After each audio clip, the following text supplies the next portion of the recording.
Hello, I'm doing a book review, and the book I want to review is Ishiro Honda, A Life in Film, From Godzilla to Kurosawa, by Steve Ryfle and Ed Godziszewski. Now, this was published in 2017, and this is a biography on Japanese filmmaker Ishiro Honda, who is perhaps best known as the director and co-writer of the original Godzilla, or Gojira, which is the Japanese pronunciation of Godzilla, as well as several of the Godzilla sequels like King Kong vs. Godzilla, Mothra vs. Godzilla, Ghidorah the Three-Headed Monster, Destroy All Monsters, and several others. He also directed many other horror and science fiction films for Toho, like Rodan, The Mysterians, Matango, Frankenstein Conquers the World, War of the Gargantuas, and many others. But outside of his genre stuff, he actually did a lot of drama films before and after Godzilla. He did several war movies, as well as several romantic melodramas, and even some romantic comedies made for female audiences. Like, he had a much more versatile and prolific career than you might expect. He was also a close personal friend and later became the right-hand man of director Akira Kurosawa, who is considered in many circles to be one of, if not the greatest, Japanese filmmaker. Now, Steve Ryfle and Ed Godziszewski are film historians, particularly of Japanese genre films. I was mainly familiar with them because they did the commentary tracks on some of the older DVD releases of the Godzilla films from classic media. Now, Ishiro Honda is a director whose movies have had a very profound effect on me before I even knew who this man was. I've said many times before that I grew up on Godzilla. Godzilla as a franchise is probably my favorite movie franchise, and honestly, I do not think I would be as big of a movie fan as I am now, especially not as big of a horror and science fiction fan as I am now, if I did not discover Godzilla at the age I did. Now, I can't tell you how old I was exactly, but I know I was basically a toddler when I first encountered Godzilla. My grandparents had both King Kong vs. Godzilla and Godzilla 1985 on VHS, and whenever I was over their house, I would watch those movies all the time. Now, Ishiro Honda had nothing to do with Godzilla 1985, so I won't be talking about that one, but King Kong vs. Godzilla, I think really was my first exposure to Godzilla, and by extension, my first exposure to Ishiro Honda's work, even though it was the American cut, because keep in mind, this would have been the late 90s, and the original Japanese version of that film was not widely available here in America at that time, so I really grew up on the American cut of King Kong vs. Godzilla, which, to be fair, is so heavily re-edited that you almost can't really call it an Ishiro Honda movie anymore. But regardless, that was the movie that made me a lifelong Godzilla fan. And as time went on, family members started to notice that I was getting really into Godzilla, and certain family members, like my uncle especially, would get me a lot of the Godzilla movies on VHS, namely the Showa films. And to be honest with you, for all intents and purposes, I became kind of obsessed with Godzilla and obsessed with these movies, but at that age I never paid attention to who directed them. It wasn't until I was much older I started to notice that a lot of these Godzilla movies were directed by this guy named Ishiro Honda, and then I started noticing his name on other Japanese science fiction films. And when I was a teenager, I finally saw the original Godzilla from 1954, specifically the original Japanese cut, and I was just freaking floored by that movie, because I was like, holy shit! this isn't just some stupid giant monster movie. There actually is something being said with this movie, especially knowing a little bit more about world history at that point. I was like, holy crap, this is like legitimately a good freaking movie that's actually saying something, and now the original Godzilla is my favorite film of all time. So it's safe to say Ishiro Honda is a director whose work is very important to me, but as this book showed me, I've maybe seen less than a quarter of the stuff that this guy actually did. Like I said, he had a very prolific career and would sometimes do 3 or 4 movies a year. That is just fucking insane to me. But I know Japan has kind of an extreme work culture, so that might have something to do with it. And I would honestly really love to explore this man's work a lot more, and especially check out some of his non-genre stuff, but unfortunately, I don't believe a lot of his drama films or romantic comedies are widely available outside of Japan. In fact, some of them aren't even widely available in Japan. And unfortunately, I don't think he ever really got the respect he deserved, because here in the West, his movies were thought of as nothing more than B-movie dreck, and to be fair, not everything he did was a masterpiece, and some of his movies were B-movies, but they were good B-movies in my opinion.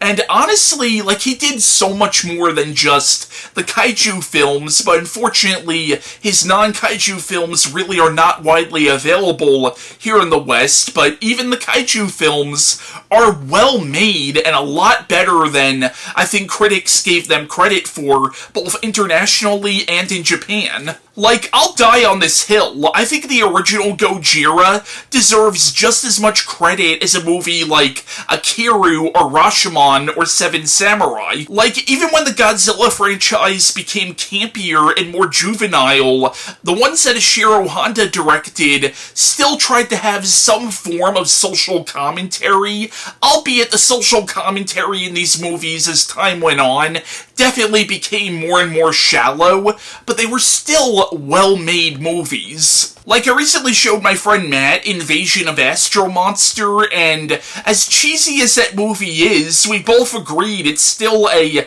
really well-made and really enjoyable film. Like, there's a reason people like John Carpenter, Tim Burton, Guillermo del Toro, Steven Spielberg, Quentin Tarantino, and even Martin Scorsese cite Ishiro Honda as a major influence. In fact, Martin Scorsese actually does the foreword to this book. Like, there's even a picture in this book of Martin Scorsese with Ishiro Honda, because Scorsese played Vincent van Gogh in Akira Kurosawa's Dreams, which Ishiro Honda was the assistant director on, and apparently when they took this picture, Scorsese jokingly told Ishiro Honda, you know, I actually came all the way to Japan just to take this picture with you. Now, I also think one of the reasons Ishiro Honda's films did not have the best reputation here in the States is because in a lot of cases they were sometimes really poorly redubbed, and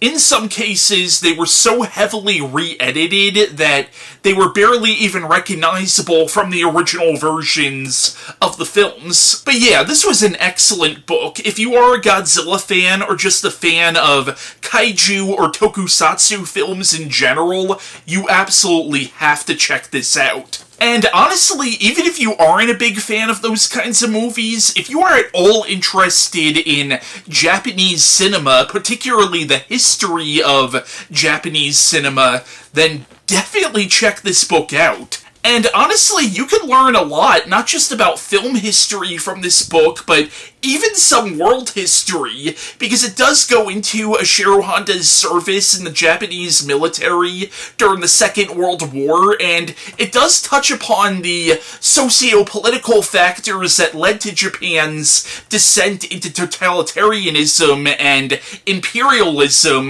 that unfortunately was one of the things that led to the Pacific Theater of World War II, which brought a lot of destruction to many countries in Asia, America, including Japan. So the book goes into Ishiro Honda's early life. He was born in 1911 in this small mountain village. His father was a Buddhist monk, and supposedly the first time he ever even saw a train was when him and his family had to move to Tokyo. And the first time Ishiro Honda ever even saw a movie, keep in mind, movies were a relatively new thing at this point, but one of his teachers had a projector and showed this silent Western film from America, and apparently Ishiro Honda was just blown away by this, and he dedicated his entire life to studying film. As he got older, he eventually enrolled in film school, but keep in mind, because film was such a new thing at that point,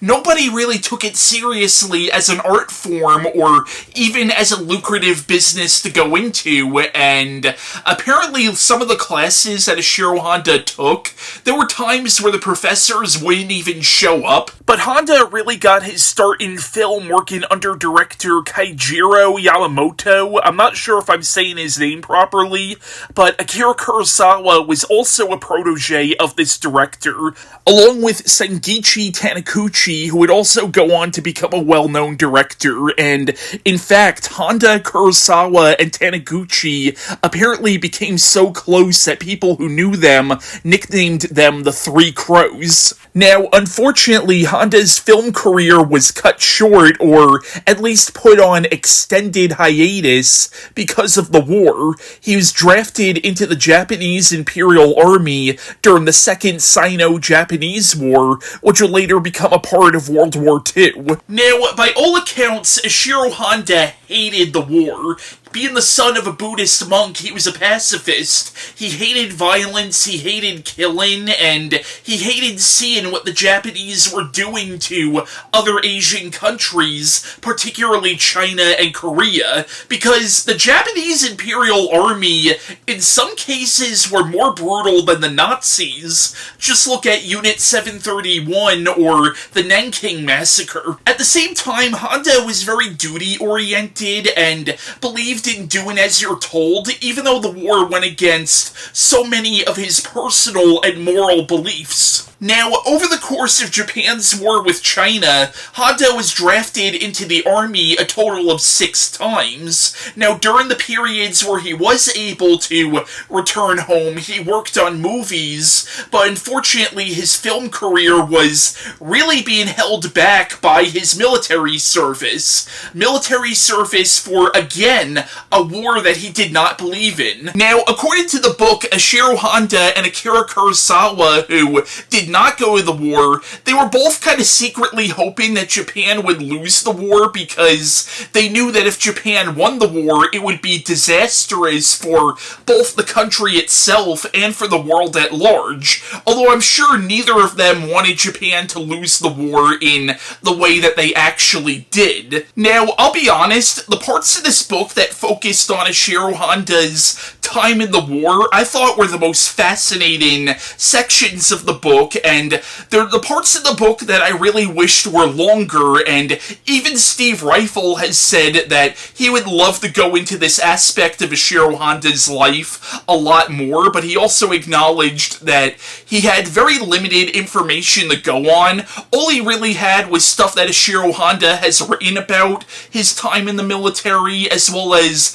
what he told his friends and family, so I'm sure there's a lot that we'll never know. Now, there's a quote from Ishiro Honda about the war in this book that I thought was really profound, and I am paraphrasing here, but he basically said, "If you're a normal person in this environment, you either go crazy or you kill yourself." And apparently the only thing that kept Honda sane throughout all of this was he kept telling himself, I'm going to go home and I'm going to make movies. Like, that was his goal, to live to see the end of this war so he can finally go home and be a director. And there are some really interesting stories in this section of the book. Apparently, during a fight with Chinese nationals, a bombshell landed right by Ishiro Honda, and he thought he was gonna die right then and there, but it didn't blow up, and later on he went and retrieved it and kept this bombshell on his desk for the rest of his life. Now, during this time, Ishiro Honda also ran what was known as a comfort station.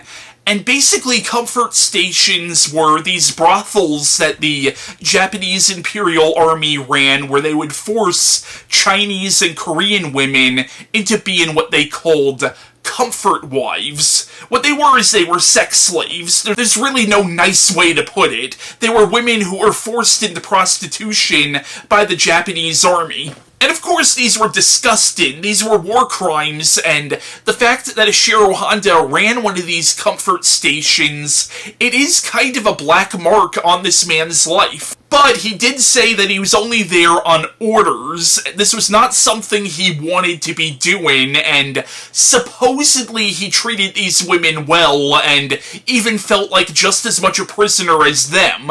Now, it is very possible that Ishiro Honda might have whitewashed some things later on to sort of salvage his own character, but based on everything we know about him, it seems like he was a deeply empathetic man, and I have a feeling this probably was not something he was okay with, and not something that he wanted to be doing. But once again, we'll never know. But in his defense, he did write extensively about this later on, and didn't try to hide the fact that he ran one of these comfort stations, and also deeply criticized the Japanese army for what they did. And I think that's important, especially because I know there are some right-wingers in Japan who try to deny the existence of comfort stations, or they try to say like, oh no, these weren't sex slaves, these were just prostitutes. These women were doing it willingly. So I think it's important to have somebody like Honda who, even though I definitely think he loved his country, he was also not really afraid to kind of call his own country out and say, yeah, we were not the good guys during World War II. Eventually, he was captured and held as a POW, and it was at this POW camp in China that he learned about the atomic bombings of Hiroshima and Nagasaki. Now, for a number of years, there's been sort of this apocryphal story that when Honda came back to Japan, he visited the ruins of Hiroshima and was apparently deeply affected by this, but according to the book, that's not entirely true. The train he was on did stop at Hiroshima, but supposedly he never even left the train. Regardless, the atomic bombings is something that definitely disturbed him, and as years went by and the Cold War was in full swing, I think the nuclear arms race between the United States and the Soviet Union especially disturbed Honda, because I think he felt that the atomic bombings of Japan should have been the wake-up call to the world to never use these weapons again, and here you have the United States and the USSR testing weapons that make the bombs dropped on Japan look like firecrackers. And the war was definitely something that haunted him for the rest of his life. According to his wife, he would have this reoccurring nightmare where he would be surrounded by all of his fallen comrades who he saw die during the war. Now, for as much as I'm talking about that, that is actually a very small portion of this book. The majority of the book is really about Honda's film career.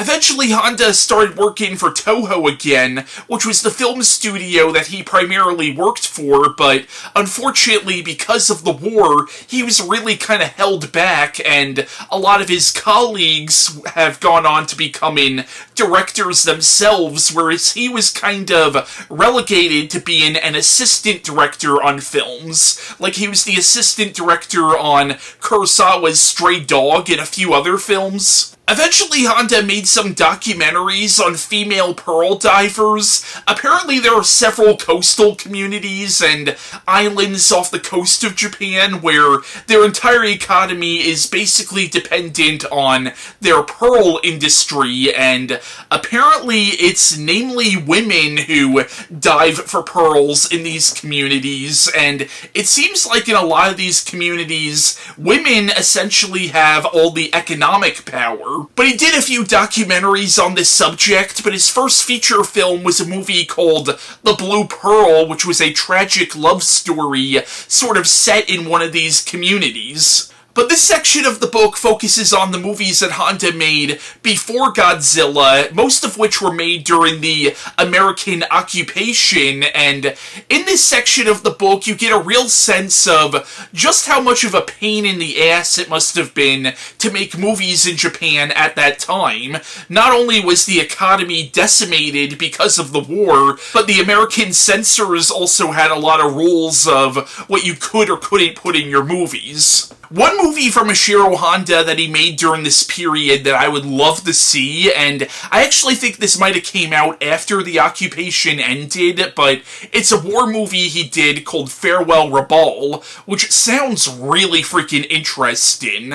But once again, a lot of Ishiro Honda's non-genre films are not widely available in the West. And the book, of course, gets into the making of Gojira, his first foray into horror and science fiction, and a lot of people were even warning him not to do a monster movie, that this is gonna sink your career. Now, of course, the movie ended up being a huge hit in Japan, despite getting mixed reviews from critics. Now, given the subtext of the original Gojira, it was very important to Honda that they take the subject matter seriously. And even though producer Tomoki Tanaka hired Honda to make a giant monster movie, he essentially treated the subject matter like serious drama and even shoots the movie almost like a war drama. Now, unfortunately, because of Gojira's success, Honda would eventually get pigeonholed as Toho's sci-fi guy, which is something he would kind of come to resent as years went by, because he much preferred to make these more reality-based dramas or these romantic comedies for female audiences, and he really did kind of resent the fact that he was being made into the monster guy. And basically, the majority of this book is Steve Ryfle and Ed Godziszewski going over and analyzing every single Ishiro Honda film and talking about the history of each film and relating certain aspects of Ishiro Honda's life to the making of these movies. By the time we got to the 1960s, he really did sort of get relegated by Toho into being their science fiction and monster movie guy, and as these movies became more and more juvenile, you could tell he really resented that. And you get a real sense reading this book that Toho, in a way, kinda killed Honda's passion for filmmaking, but he was also a loyal company man and basically took whatever project they gave him. Again, it was sort of that mentality of doing as you're told. Also, even though Ishiro Honda and Toho were finding great success with these movies in the early 60s, by the late 1960s, the popularity of these Japanese giant monster films or kaiju films was in sharp decline. This also made Honda very bitter, and according to his wife, he also started taking up drinking around this time. Now, even though Ishiro Honda really lamented the fact that these films were becoming more and more kid-friendly, apparently it was really Eiji Tsuburaya, the special effects director for most of these movies, who was really pushing for these films to get geared more towards children. Now, despite that, from what I can tell, both Eiji Tsuburaya and Ishiro Honda, despite not being close friends outside of work, had nothing but the utmost respect for each other. And I think the death of Eiji Tsuburaya was one of the things that led to Honda eventually leaving Toho. Now, they were supposed to work on the movie Space Amoeba together, but Eiji Tsuburaya died of a heart attack 2 days into production, and the book recounts the last time that Ishiro Honda saw Eiji Tsuburaya alive. Apparently, he came over over to Honda's house and was talking with him about how he would really like for him and Honda to move away from monster movies and do something a little more meaningful. Not that monster movies aren't meaningful, but I know what they meant, you know, like something more grounded, something more educational, if you will. Unfortunately, because of his death, this never came to fruition, and they actually wanted to have a dedication to Tsuburaya at the beginning of Space Amoeba, but Toho refused, and this really pissed off a lot of Tsuburaya's colleagues, especially Ishiro Honda, and I think this might have been the final nail in the coffin in terms of Honda's relationship with Toho. Now, Honda would still sort of do some sporadic work for Toho over the next few years, like he directed a few episodes of Zone Fighter, which was essentially Toho's knockoff of Ultraman, which ironically was created by Eiji Tsuburaya. Zone Fighter was about a family of aliens living among the humans, posing as a normal Japanese family because their homeworld was destroyed by an intergalactic warlord who is now trying to conquer Earth by sending kaijus to destroy the human race, and the oldest son in this family would turn into this giant superhero to battle the kaijus, and Godzilla and King Ghidorah also showed up in a few episodes. But yeah, he did a few episodes of Zone Fighter. I think he actually did direct a few episodes of one of the Ultraman spin-off series, which weren't from Toho, but again, he was doing some sporadic work for television around this time, and of course he would direct Terror of Mechagodzilla, which was his last movie and was the final film of the original Godzilla series, what is now known as the Showa series. So, by the late 1970s, Honda was basically done with Toho and done with monster movies, and at a certain point during this period, he met up again with his old friend Akira Kurosawa, who at that point he hadn't seen for a number of years, and basically for the rest of these men's lives, they would work on movies together, with Ishiro Honda being the assistant director for many of Kurosawa's final films like Ron, Dreams, and Rhapsody in August. And it seems like this might have been the happiest period of Honda's career, and in a way it was kind of a full circle moment. Honda and Kurosawa started off working together, but then the war cut Honda's career short, and then when he returned to movies, working within the studio system kind of kept these men apart, and now they were finally making movies together and making the kinds of movies they wanted to be making. And their whole relationship is fascinating because by all accounts, they were complete polar opposites of each other. Honda had a reputation for being an extremely nice and extremely even-tempered guy, almost to a fault, whereas Kurosawa was kind of infamous for his temperament, and there would be incidents where Kurosawa would blow up at his casting crew, and Honda would be there to sort of quell the situation and kind of ease tensions on set. And Kurosawa famously called Ishiro Honda his eyes and ears. But yeah, I cannot recommend this book enough. If you are at all interested in Honda's life and career, definitely check this out. And the book also has a lot of other really interesting stories and anecdotes that I was kind of skipping over, like the fact that Ishiro Honda and his wife had what here in the West would be considered a completely normal marriage, but in Japan, especially during that time period, they had what was a very non-traditional marriage in the sense that it wasn't an arranged marriage. Like, Ishiro Honda met his wife through some of the circles that him and Kurosawa ran around in, and I think she was actually like an editor or an assistant editor or something, and Honda and her just kind of hit it off, and one night he asked her to marry him, and apparently, like, his in-laws wanted nothing to do with this marriage because they wanted their daughter to go into an arranged marriage, and also at this time, film was such an unpredictable field to go into financially, so they weren't sure if they were really going to be able to support themselves. But basically, Honda's father-in-law wanted nothing to do with them for a while until they had children, and then the father-in-law was like, okay, I'll give you some money. There's also a really sweet story in here that at a certain point, a young fan ran away from home and showed up at Ishiro Honda's house, and the Hondas took him in and fed him, and then alerted the police and gave him a train ticket home. Also, Ishiro Honda's son at a certain point started making documentaries, and he would always be out of the country on assignment, so there was a certain period where Ishiro Honda and his wife were basically raising their granddaughter, and there are a lot of really cute and sweet stories about Honda's relationship with his granddaughter towards the end of this, and apparently Honda's granddaughter actually did do some co-writing on this book. I also learned a lot about Akira Kurosawa through this book, including one story that actually kinda shocked me a little bit. Apparently at some point in the early 70s, Kurosawa attempted suicide because he was already dealing with a string of recent failures. Like, he was having a very difficult time finding financing for his movies, and the last movie he did before the suicide attempt failed at the box office. Now, of course, he lived, and he got an outpouring of support from fans and colleagues, but when Ishiro Honda's wife asked him if he was going to go see his friend, Honda just said, "No.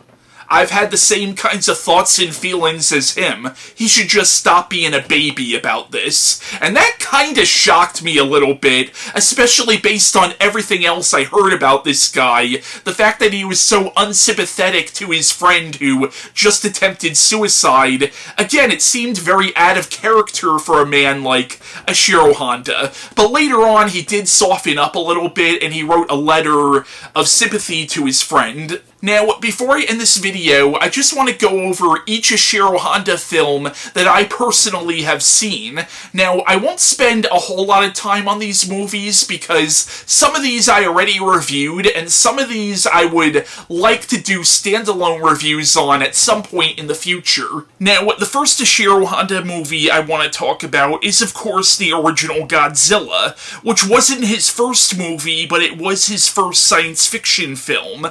Now, I don't want to spend a whole lot of time on this movie because I already have 2 separate reviews of this film up on my YouTube channel. One I did with my friend Bill back in 2017 that was actually part of a 4-part retrospective that Bill and I did on the Godzilla franchise, and then I have another review that I did in 2020 when I did standalone reviews on all the Godzilla movies. Now, like I said earlier in this video, the original Gojira is my favorite film of all time.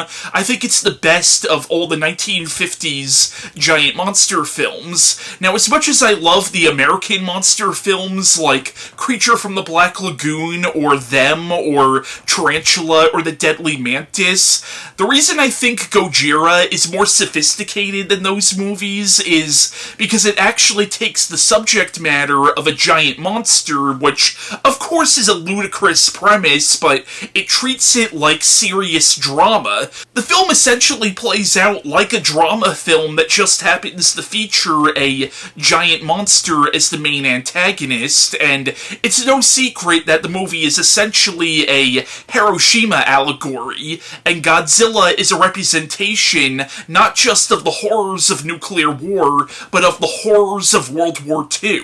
Godzilla is essentially the shadow of World War II made flesh.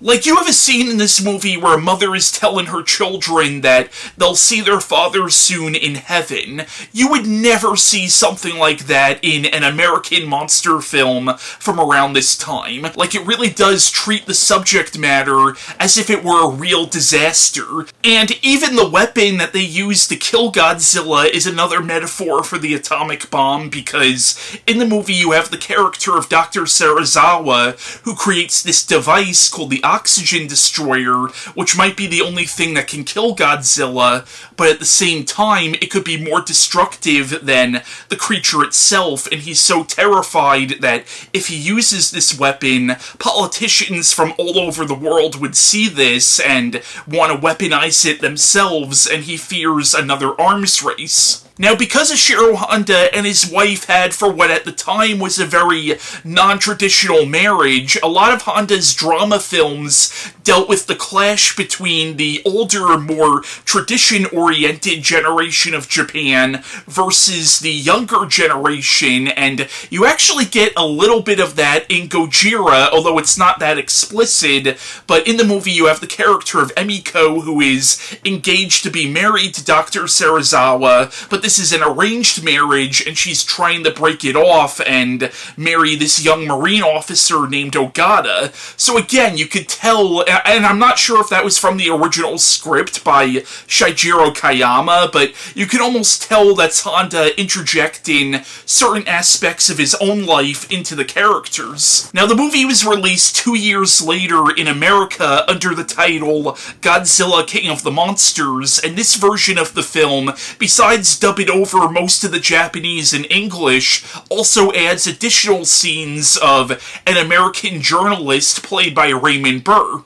Now, a lot of people consider this to be a bastardized version of Gojira, which it is, but I also don't think this version is as worthless as people make it out to be. Yes, it does remove a lot of the subtext, but the anti-nuclear theme is still there if you're looking for it, and even though the human drama doesn't have the same pathos as it does in the original Japanese version, it is still there, and Raymond Burr actually does do a pretty good job in this movie, and for the time, they actually integrated the American footage with the original Japanese footage relatively well. But yeah, if you're gonna watch the original Godzilla, don't watch this version first. Watch the original Japanese edit first, and then maybe check out Godzilla King of the Monsters out of curiosity. The next Ishiro Honda movie I want to talk about is Rodan from 1956. Now, Ishiro Honda actually did 3 other movies between this and Gojira, but once again,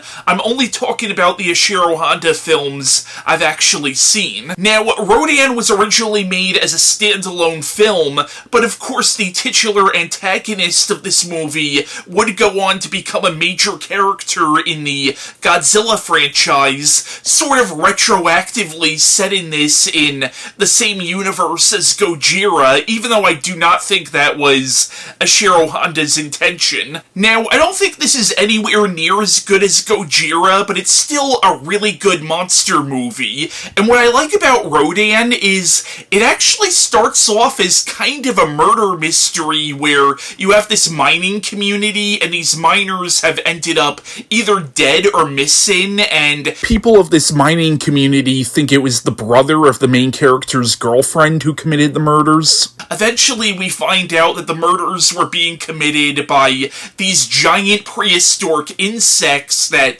have essentially been awoken by these miners mining too deep into the earth. So the movie starts off as a murder mystery, but then becomes a giant bug movie, but then we learn that the bugs are not what we need to be afraid of.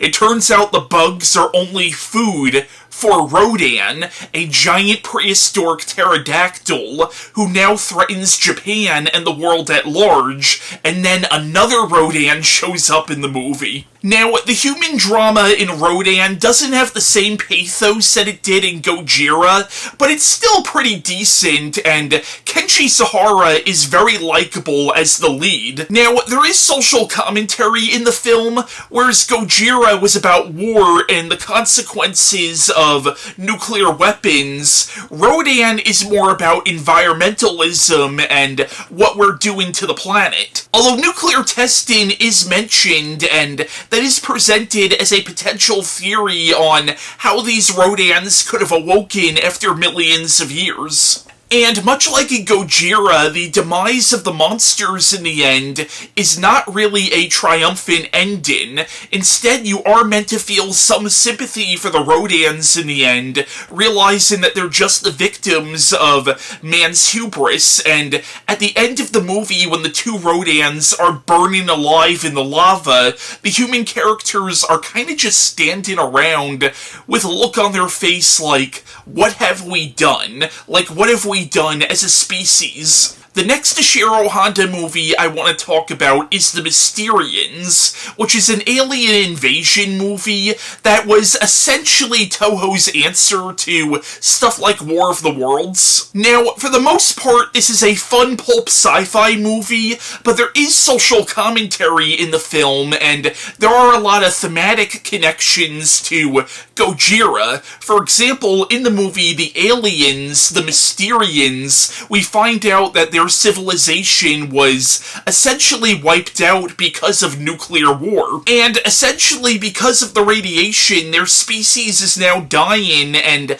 the only way they could survive is if they mate with human women. And at the end of the movie, one of the characters gives a warning that we as a race cannot make the same mistakes that the Mysterians did, that essentially they're a warning for us. And in the film, you have the Mysterians abducting human women to be sex slaves, and some people have read this as being Ishiro Honda kinda trying to use a sci-fi premise to talk about the whole comfort wives situation and what Japan was doing to, again, Chinese and Korean women during World War II, and as sort of his way to commentate on his own time running a comfort station. Now, unfortunately, the human drama in the film is very flat. Like, you get glimpses of characterization in the beginning, but ultimately it kind of throws that to the wayside. Now, you do have a lot of the same actors from Gojira showing up in this movie, like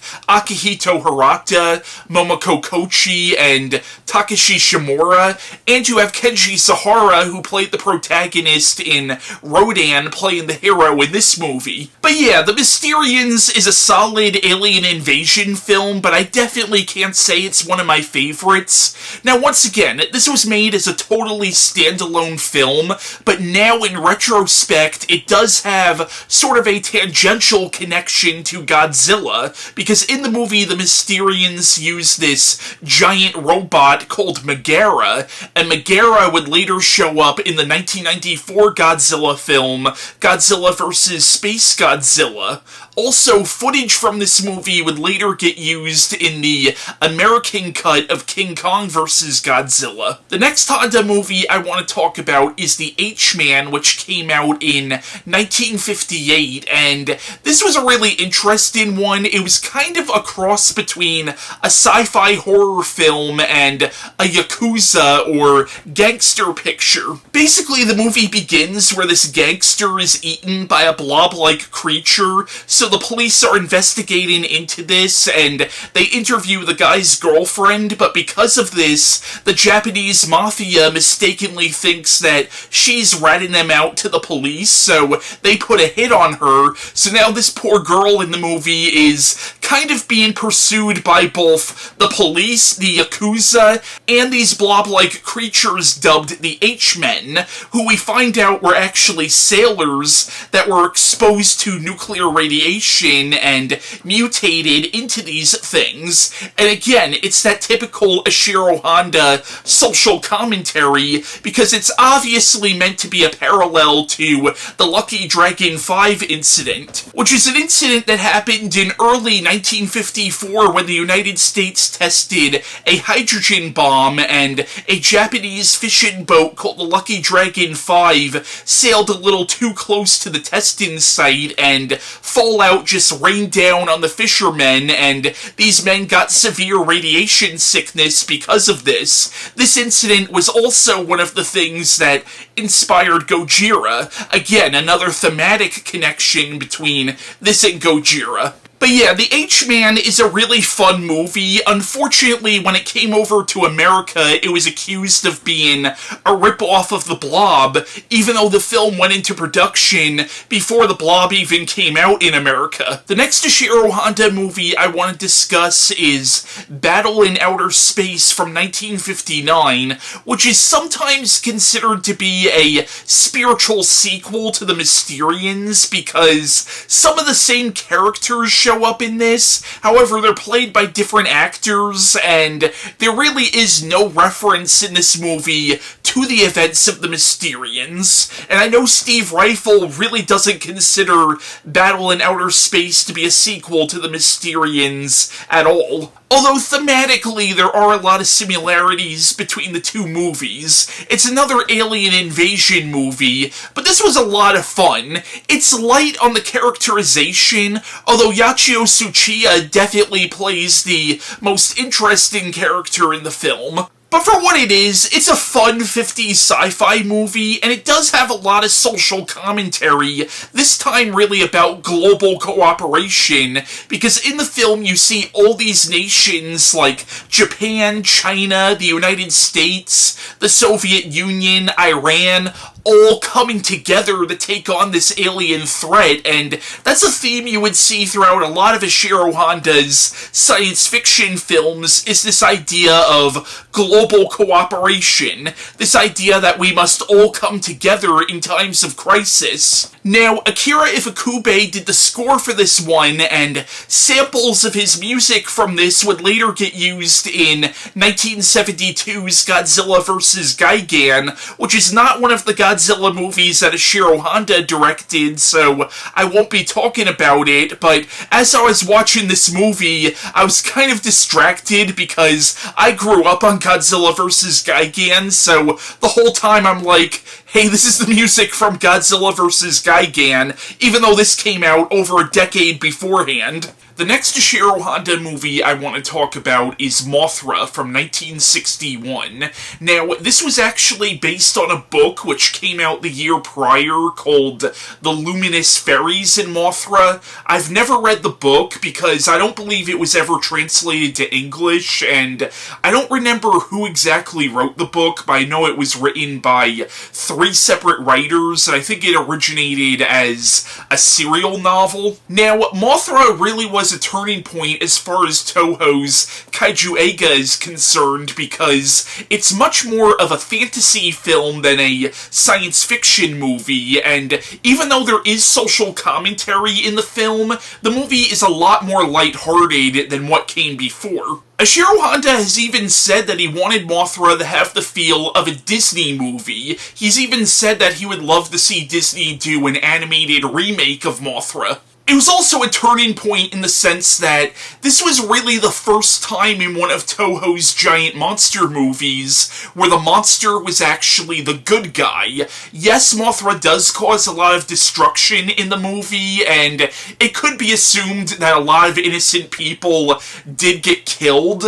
At the same time, though, Mothra really isn't the villain of the film, because really all Mothra is trying to do is save 2 of her people in the film. Like, this is a movie where the monster is essentially the good guy. And of course, Toho would play around with that several times in their other kaiju films, especially in some of the later Godzilla sequels. But basically, in the movie, there's this scientific expedition conducted by both Japan and a fictional country called Ryfle. I'm probably butchering the name of the country, but it's supposed to be a facsimile of both Russia and the United States. But in the movie, they go to this island that has been deeply affected by nuclear testing, but they find that the natives on the island have somehow made themselves immune to radiation. And could this be because of some natural remedy to radiation sickness that the natives have discovered, or is it a kind of magic? And on the island, they find these 2 twin fairies, and this corrupt businessman named Nelson kidnaps the fairies and takes them back to Ryfle to basically be unwilling celebrities, where he puts them on stage and they sing this song. And what the people in the audience don't realize is that This song they're singing is actually a prayer to their god, Mothra, a giant mystical moth, who then comes to try to save them, but in the process leaves a lot of destruction in her wake. But Mothra is a really good movie. It's very funny, but it also has a lot to say about how indigenous peoples are treated and how certain cultures are exploited by other cultures. What does kind of undercut the social message of the film is the fact that the natives of Infant Island are clearly played by Japanese actors in blackface. But if we can ignore that, again, the social commentary in the film is actually really prescient. And there are moments where the movie almost has the feel of a musical. Again, you could definitely see that Disney influence on the film. And both the movie Mothra and the book that it's based on clearly borrow a lot from Marion C. Cooper's King Kong. Like, in a way, it's almost an inverse of King Kong, where what if instead of King Kong being taken to New York City, it was two of the natives from Skull Island, and King Kong simply came to save the two natives. And the character of Nelson is almost like an evil, or I should say, more evil version of Carl Denham. Now, much like Rodan, this was originally made as a standalone film, but of course the titular character of this movie would become a major character in the Godzilla franchise, sort of retroactively set in both this, Rodan, and Gojira, as well as some of Honda and Toho's other science fiction films, in the same cinematic universe, even though I don't think that was their intention originally, especially because the continuity between these films is loose to say the least. The next Ishiro Honda film I want to talk about is, of course, 1962's King Kong vs. Godzilla, which, as I mentioned in the beginning of this video, was my first Godzilla movie and my first Ishiro Honda film. Now, this was actually the third film in the Godzilla franchise, but Ishiro Honda didn't direct the second Godzilla movie, so I'm not talking about that one in this video. And this movie, of course, features the character of King Kong, who originated from the 1933 classic from Marion C. Cooper. Now, I don't want to spend a whole lot of time on this one because I already have two separate reviews of this movie on my YouTube channel. One I did with my friend Jeremy back in 2018 when we reviewed all the King Kong movies, and in that video we tried to talk about both the original Japanese cut and the American cut.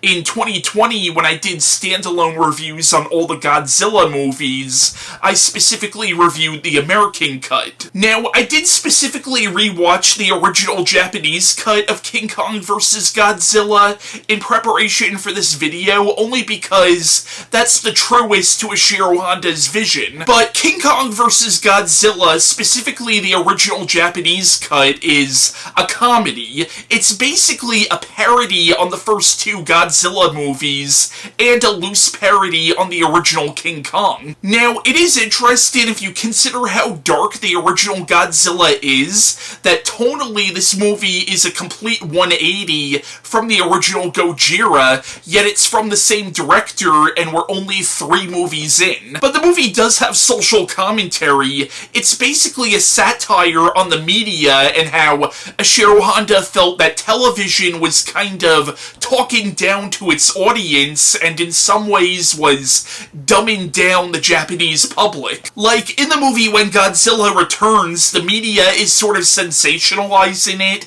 to a point where Godzilla is almost a celebrity now, and this television studio is pissed off that Godzilla is basically taking their ratings, so they go to Faro Island, which is essentially the movie's stand-in for Skull Island, and capture King Kong, and the whole reason they bring King Kong and Godzilla together is basically just to boost their ratings. Honestly, I used to not really care for the Japanese version of King Kong vs. Godzilla, but upon this rewatch, it's actually a really clever satire. Now, the movie was released in America in 1963 by Universal Pictures, but they basically completely re-edited the film. Like, they cut out a lot of scenes, or they they switched scenes around, and of course they dubbed it all over in English, but they also added additional scenes of a UN reporter reporting on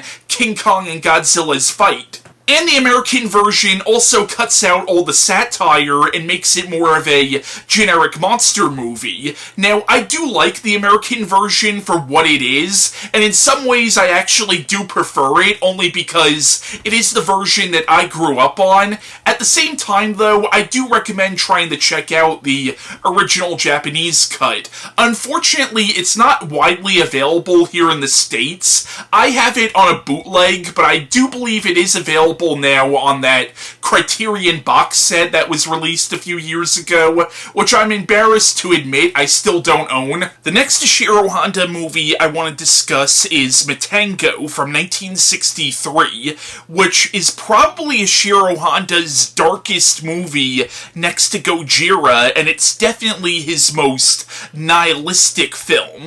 Now, this one I also reviewed back in 2020, so I'll try not to spend a whole lot of time on it. Now, Matango is based on a short story called A Voice in the Night by William Hope Hodgson, but I also think it owes a lot to stuff like John Campbell's Who Goes There and William Golden's Lord of the Flies. Basically, the movie's about a group of people who get shipwrecked on this island that is covered with this weird fungus and these strange mushrooms, and they're running out of food, and these mushrooms start to become more and more enticing.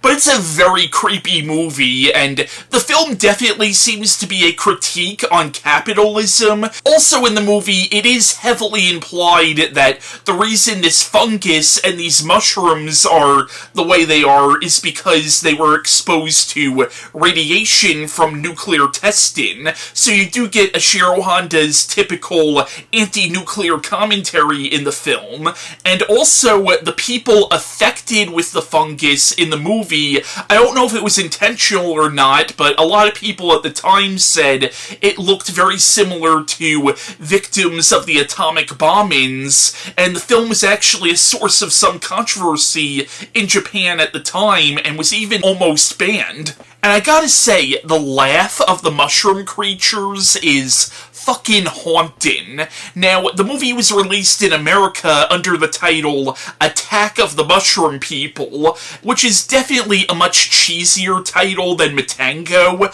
Technically, that title is not inaccurate, but it doesn't prepare you for how psychological the film actually is. The next Ishiro Honda movie I want to discuss is Atragon, which came out the same year as Matango, and Atragon, I think, might be one of Ishiro Honda's most politically interesting movies. Now, for the most part, it's a fun, campy, pulp sci-fi movie, but the film actually has a lot of really interesting things to say about nationalism and that line between nationalism and patriotism, and the film actually really critiques Japan's sort of blind nationalism that was one of the things that led to World War II. Because in the movie, the main antagonists are this undersea empire called the Mu Empire who want to take over the Earth, and a lot of critics have read them as basically being a facsimile of Imperial Japan, and one of the main characters of this movie is a colonel for the Japanese Imperial Army who basically stayed behind on this island with his men after the war, and for the past 20 years has been building this really powerful submarine that he wants to use as his weapon to basically bring about the rise of a new Imperial Japan and essentially start another war, but a war that Japan could win this time, and you have all these people who knew him telling him, listen, the war is over, what you're doing is wrong, and they try to convince him to use this weapon instead of, I basically used this weapon that he was planning to use for evil, for good this time, and actually use it against the Mu Empire. And it's interesting because, basically in the movie you have a guy who, for all intents and purposes, is a fascist, going up against a fascist empire that threatens not just Japan, but the world at large. large. But yeah, Atragon was a really good movie, and I would like to actually do a standalone review of this movie at some point. Now, there is a kaiju in the film, but it doesn't show up till the end. But in the movie, the Mu Empire worship this giant dragon called Manda, and I'll be honest, Manda is actually kind of the weak link in the movie, because the effect they use, like, it's a puppet in the movie, and you can kind of tell it's a puppet. Now, Manda actually would show up in the Godzilla series later on, sort of tangentially connecting this film to the Godzilla franchise. Also, I'm not gonna lie, the Empress of the Mu Empire, yeah, I think I would be okay with her taking over the world. The next Ishiro Honda movie I want to discuss is Mothra vs. Godzilla from 1964, which was actually the 10th anniversary of the original Godzilla. Now, this is the 4th film in the Godzilla franchise, serving as a direct sequel to King Kong vs. Godzilla, as well as a sequel to Mothra, and this is the one that officially made Mothra a part of Godzilla lore. Now, again, I did review this one back in 2020, when I reviewed all the other Godzilla movies, so I'll try not to spend too much time on it, but I think there's definitely a reason Mothra vs. Godzilla is considered to be one of the best Godzilla movies, because it is actually a really good movie. It has a great story, and the characters are actually really entertaining, and while the film is silly, there is a lot of social commentary in the film on greed and capitalism, and also on corporate corruption and the importance of journalism in exposing corporate corruption, as well as corporate responsibility for environmental destruction. Like, there's a lot of really interesting themes in this movie wrapped inside of a monster film. Next up, we have Ghidorah the Three-Headed Monster, which also came out in 1964. Now, Honda actually did another kaiju film between this and Mothra vs. Godzilla called Gojira, but I haven't seen that one yet. Now, this was the 5th film in the Godzilla franchise, and was actually a real turning point in the series, because this was the first time Godzilla was an anti-hero. He starts off as a villain, but ultimately becomes more of an anti-hero by the end, when he has to take on an even greater threat, that being King Ghidorah. This is the one that introduces King Ghidorah, who has become arguably Godzilla's greatest antagonist. And this movie really did lead to Godzilla becoming the hero of these movies instead of the villain, which is not a direction that Ishiro Honda really wanted to take the franchise. That being said, I really do enjoy Ghidorah the Three-Headed Monster. I think it's a lot of fun. I think the human characters are really good, and the movie actually has a pretty interesting story where you have this princess who gets possessed by the spirits of dead aliens whose homeworld was destroyed by King Ghidorah thousands, perhaps even millions of years ago. And this is the one that brings Rodan into the franchise, although the continuity between this and the original Rodan movie is dubious to say the least. And it's a lot of fun, and it's a really funny movie too. But for more of my thoughts, go check out the review I did on this movie back in 2020. Next up, we have 1965's Frankenstein Conquers the World, also known as Frankenstein vs. Baragon. Now, despite using the name Frankenstein, this movie owes very little to the original Mary Shelley novel, or even to the Boris Karloff film. This is very much Toho and Ishiro Honda's own unique version of the Frankenstein story. But the premise is actually pretty interesting.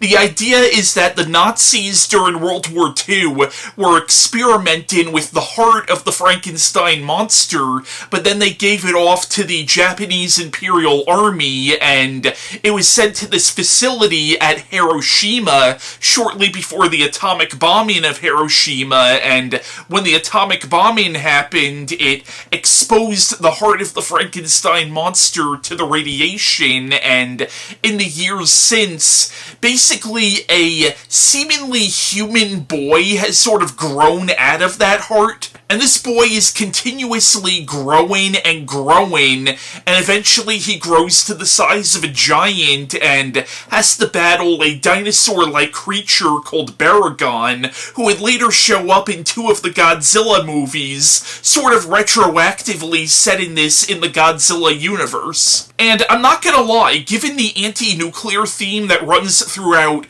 most of Ishiro Honda's science fiction films, having the movie set in Hiroshima I actually thought was a brilliant idea. And there actually is a pretty emotional subplot towards the beginning where these doctors are treating this girl who is dying of cancer because her parents were Hiroshima survivors, and the movie actually does get into the health problems and the lingering effects of radiation. Now, this was one of several films that Toho did around this time that featured American actors in the lead roles. This movie has American actor Nick Adams as one of the main doctors, and Nick Adams is actually quite good in the movie, and apparently he worked very well with Ishiro Honda and the rest of the casting crew in the movie, and apparently he became pretty close to the Hondas, and at one point I think even offered to pay for Ishiro Honda's son's college tuition. Now, the book doesn't really go into this, but there's also a story that apparently Nick Adams became very close with co-star Kumi Mizuno, and apparently at one point proposed to her. But yeah, Frankenstein Conquers the World. It's not one of Honda's best, but it is a lot of fun. Next up we have Invasion of Astro-Monster, also known as Godzilla vs. Monster Zero from 1965. This was the 6th Godzilla movie, serving as a direct sequel to Ghidorah the Three-Headed Monster, and I actually really like this one. Yeah, it is silly, but it's a really well-made movie, and there is social commentary in the film, albeit the social commentary is kind of superficial, but it is there, and it's a solid alien invasion movie and a solid kaiju film. And Nick Adams and Akira Takarada have really great chemistry together in the film, and the characters in this one are pretty likable. Now, this is the movie that features the infamous Godzilla jig. There's a scene in the movie where Godzilla defeats King Ghidorah and then legitimately does a fucking jig, which apparently came from a manga that was popular around the time. And Ishiro Honda, according to the book, and according to things that I heard even before I read the book, was not happy about that scene at all. And apparently it was Eiji Tsuburaya who really pushed for that scene, but apparently Honda was pissed when they actually left the scene in the movie. But for more of my thoughts on this movie, check out the review I did back in 2020. The next Ishiro Honda movie I want to talk about is 1966's The War of the Gargantuas, which was made as sort of a quasi-sequel to Frankenstein Conquers the World. Basically, in the movie, you have these 2 giant monsters called the Gargantuas, one good, one evil, and if you watch the Japanese version, it's implied that these are the offsprings of the Frankenstein monster from Frankenstein Conquers the World. However, if you watch the American version, they cut out all references to Frankenstein. Now, the continuity between this and Frankenstein Conquers the World is loose, to say the least. There's a lot of retconning, and you do have Kumi Mizuno coming back, essentially as her character from Frankenstein Conquers the World, only she has a different name in this one. And you have Russ Tamplin essentially playing the Nick Adams role, only again, his character has a different name in this one. Now, according to the book, unlike Nick Adams, who was very respectful and easy to work with on the 2 movies that him and Honda worked on, Russ Tamplin was apparently a complete asshole on the set of the movie. He really did not want to be there at all. Although I believe in the years since, he has somewhat warmed up to the movie a little bit. But again, according to the book, he was a complete pain in the ass to Honda as well as some of the other cast members. But yeah, War of the Gargantuas is a really solid movie, and in some ways it actually is better than Frankenstein Conquers the World. In a lot of ways, this is almost like a kaiju take on the whole Cain and Abel story, which I thought was really interesting, and there are actually some pretty horrifying scenes in this movie of the evil Gargantua eating people. Now, unfortunately, Toho never continued their Frankenstein saga after this movie, although I believe there were talks of eventually bringing the Gargantuas, or even their version of the Frankenstein monster, into the Godzilla series, but for one reason or another that never came to fruition. However, there are flashbacks to War of the Gargantuas in 2003's Godzilla against Mechagodzilla, and the Gargantuas do actually show up in a few of the Godzilla comics. Next up we have King Kong Escapes from 1967. Now, for a brief period after King Kong vs. Godzilla, Toho had the rights to King Kong, and they wanted to do a standalone King Kong movie, and instead of being a direct sequel to King Kong vs. Godzilla, this movie is actually based on an animated King Kong series from the early 60s from Rankin Bass called The King Kong Show. Now, I'll be honest, it's been several years since I've seen this one. It's not one of my favorite Ishiro Honda films, and it's also one of my least favorite King Kong movies. It's a little too juvenile for my taste, if I'm being honest. Me and my friend Jeremy reviewed this movie back in 2018 when we reviewed all the King Kong movies. He wasn't crazy about the movie either. Next up we have Destroy All Monsters from 1968. Now, this was meant to be the final Godzilla movie. Of course, history has proven it wasn't, but it was meant to be. It was also meant to be a send-off to basically all of Toho's kaiju and science fiction films, because characters from several of Toho's other kaiju films show up in this one. Again, I'm not going to spend a whole lot of time on this one because I already reviewed it, but Destroy All Monsters is so much damn fun. It's not meant to be taken too seriously, it's just a really fun monster romp and a really fun pulp sci-fi movie. And the end sequence when Godzilla and the other monsters battle King Ghidorah at the base of Mount Fuji, I think is one of the greatest sequences in kaiju and tokusatsu film history. Next we have All Monsters Attack, also known as Godzilla's Revenge, from 1969. Now, of the Ishiro Honda films I've seen, this is probably my least favorite, and it's definitely one of my least favorite Godzilla movies. But I'll be honest, my opinions on this film have definitely softened over the years, and honestly, in the review I did of this movie back in 2020, I think I was being a little too hard on the movie. And in the book, Steve Ryfle defends the movie, and he thinks it's a very good kids' film, and Ishiro Honda himself was actually proud of his work on this movie. And there actually is social commentary in the film. It's actually making a statement about the economic situation in Japan at the time, the fact that the main character, Ichiro, both of his parents have to work. He's basically a latchkey kid who's left on his own throughout most of the movie, and he lives in this really crime-ridden and polluted area of Tokyo. And he uses these fantasies about Godzilla to escape the harsh realities of his world. So even though the film is pretty silly, it does have a dark subtext to it. And as Steve Ryfle and Ed Godziszewski point out in the book, this is really a meta film because it's not really set in the Godzilla universe. It's set ostensibly in the real world where Godzilla is just a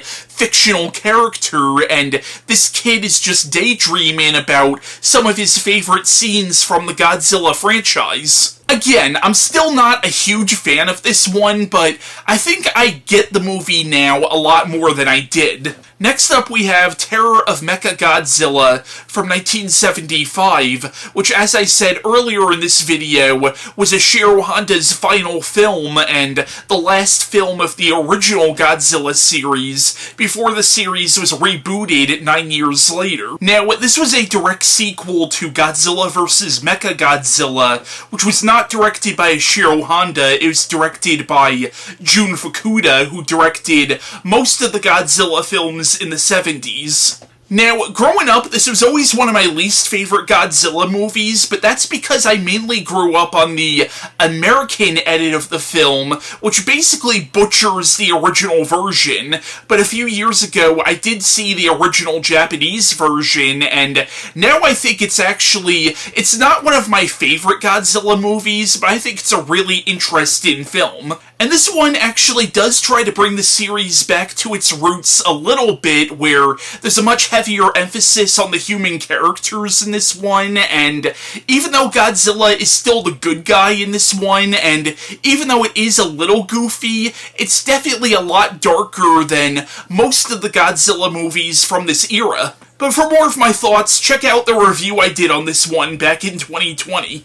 Now, the last movie I want to talk about is actually not an Ishiro Honda film, but it's one of the Akira Kurosawa films that Ishiro Honda worked on, and that is Akira Kurosawa's Dreams from 1990. Now, Dreams is a fantasy anthology film made up of 8 segments that are purported to be based on Akira Kurosawa's dreams. However, the 4th segment of the film, The Tunnel, actually seems to be based on the dream that Ishiro Honda had ever since the war, where he's surrounded by all of his friends who he saw die in the war, because the tunnel is about a colonel coming back from the war and being followed by all the men who he sent off to their deaths. And you gotta remember, Akira Kurosawa never went to the war, Ishiro Honda did, so I definitely think this segment is based more so on Ishiro Honda's nightmares rather than Kurosawa's. Now, a lot of people think that Ishiro Honda actually ghost-wrote this segment and even directed this segment, but according to the book, that's not true. Regardless, his influence is definitely felt in this. And you can definitely see the Ishiro Honda influence, particularly the anti-nuclear themes of Honda's work in something like the Mount Fuji and Red segment of the film, or the Weeping Demon segment. But Dreams is a wonderful movie, and I actually do want to review it at some point. But yeah, if you're a fan of Ishiro Honda's work, you definitely need to check this book out, and even if you're only a casual fan, or you've only heard of his movies, I still recommend checking this book out, because this might actually give you a deeper or better understanding of the man's work, because even though a lot of his movies were B-movies, there was still this theme that ran throughout all of his films. You could tell Ishiro Honda was a man who was deeply concerned about society, about the environment, about international relations, and definitely see that reflected in a lot of his films. Even his sillier movies still had some form of social commentary. And as a genre filmmaker, I think Honda is right up there with people like Mario Bava, Roger Corman, Terence Fisher, and for his contributions to Japanese cinema, I think he deserves just as much respect as Kurosawa or Ozu. And the influence of his films is still being felt today. I think it's safe to say if it wasn't for Honda's work, we would not have stuff like Cloverfield or Guillermo del Toro's Pacific Rim. A fictionalized version of Ishiro Honda appeared as the protagonist of